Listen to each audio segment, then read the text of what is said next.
na isa pong Hyundai H100 na meron pong na dinadrive or minamaneho po ng isang 43 anyos na driver at residente po ng bayan ng Calasaw na nagresulta naman sa pagkabanggaan po ng naturang dalawang sasakyan na nagresulta po para tumilapon yung mga sakay po nitong kulong-kulong. And in line with this, nakapanayan po natin itong si Police Master Sergeant Elmer Mirza ng Infanta PNP at narito po yung bahagi po ng mga informasyon o information po regarding with this accident. Narito po ating pakinggan yung unang bahagi ng kanyang pahayag. About 2:45 p.m. ma'am, may na-receive po kaming cellphone call from concerned citizen na informing ma'am na meron pong vehicular traffic incident na nangyari sa Barangay Bayambang, Infanta, Pangasinan. Tapos yung involved na driver po ma'am is yung vehicle involved natin na Hyundai H100 is from Calasiao, Pangasinan ma'am, 43 years old. Driver po siya ma'am, at the same time salesman po. Hyundai H100 van ma'am. Ma'am, is Honda TMX with sidecar ma'am, yung tinatawag po nating kulong-kulong ma'am. Together with his 3 passengers ma'am. Vehicle to ma'am natin is all residents of Barangay Nayom, Infanta, Pangasinan. Itong si driver po ma'am natin ng V2 is the father, which is pamilya niya po ma'am, lahat ng onboard niya, yung babae tsaka yung dalawang bata ma'am is anak niya. Yung babae ma'am is 37 years old ma'am.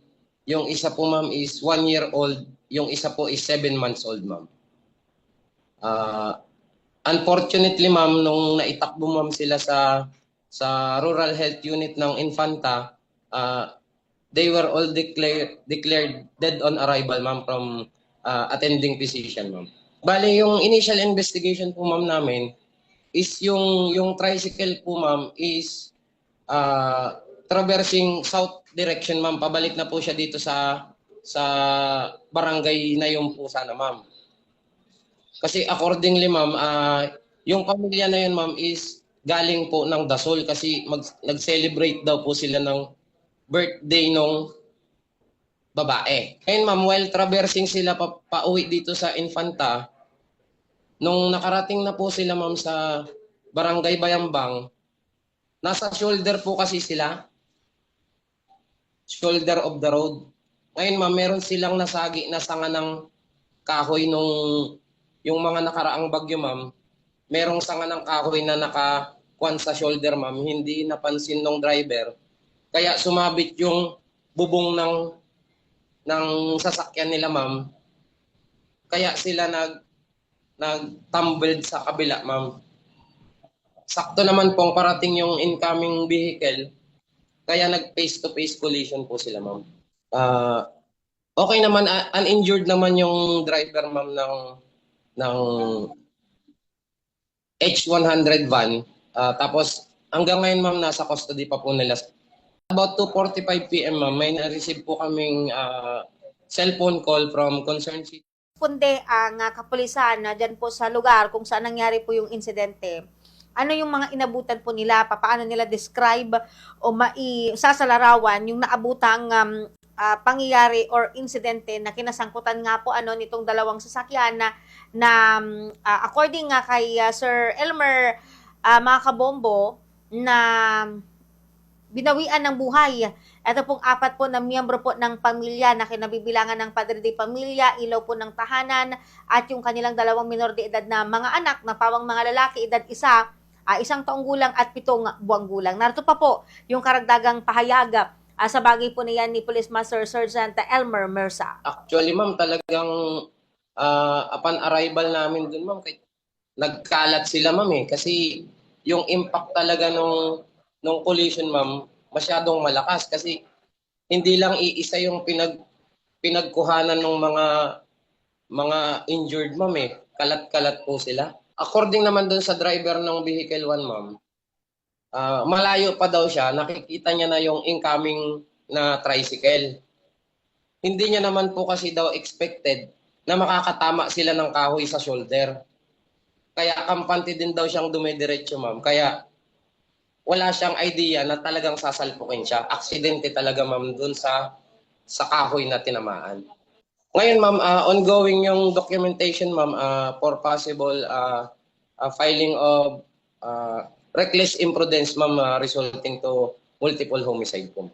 Actually, kahapon, ma'am, nag-proceed na po dito yung mga kapatid nung mga namatay, which is nakausap naman na po natin, medyo naipaliwanag naman na po natin yung sitwasyon at kung ano po yung pwede nating maitulong sa kanila at doon sa pwedeng maikaso doon sa kabilang partido na ipaliwanag na po natin sa kanila, ma'am, which is okay naman daw po, ma'am. Bali, maghihintay na lang po.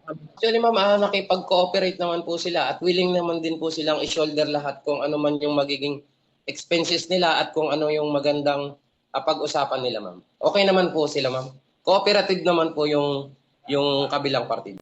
Actually, ma'am, Samantala may paalala din si Sir Mer sa dito po sa mga kababayan natin. Lalong-lalo na yung mga may mga isinasakay po, yung kanilang mga anak, lalong-lalo na yung mga maliliit pa na magsuot pa rin po ng siguro mga protection po para kung sakali na may mga ganitong insidente kahit pa paano maibsan yung possible na maging epekto po sa kanila.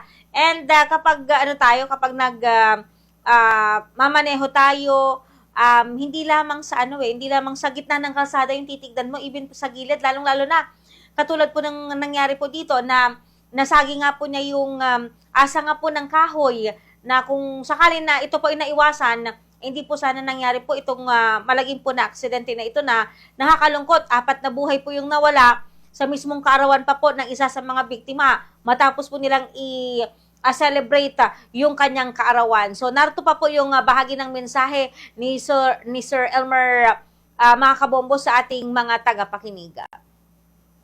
siguro, ma'am, yung mga lalo yung mga light vehicles, ma'am, although nasa shoulder sila, wag din gaanong mabilis. Tapos yung as much as possible, ma'am, yung mga bata na kasama natin sa sasakyan, i-secure natin silang mabuti para just in case wag naman sana at merong impact or collision, hindi ganun kagrabe yung panong mga bata o yung mga on board ng mga vehicle, ma'am. Siguro, ma'am,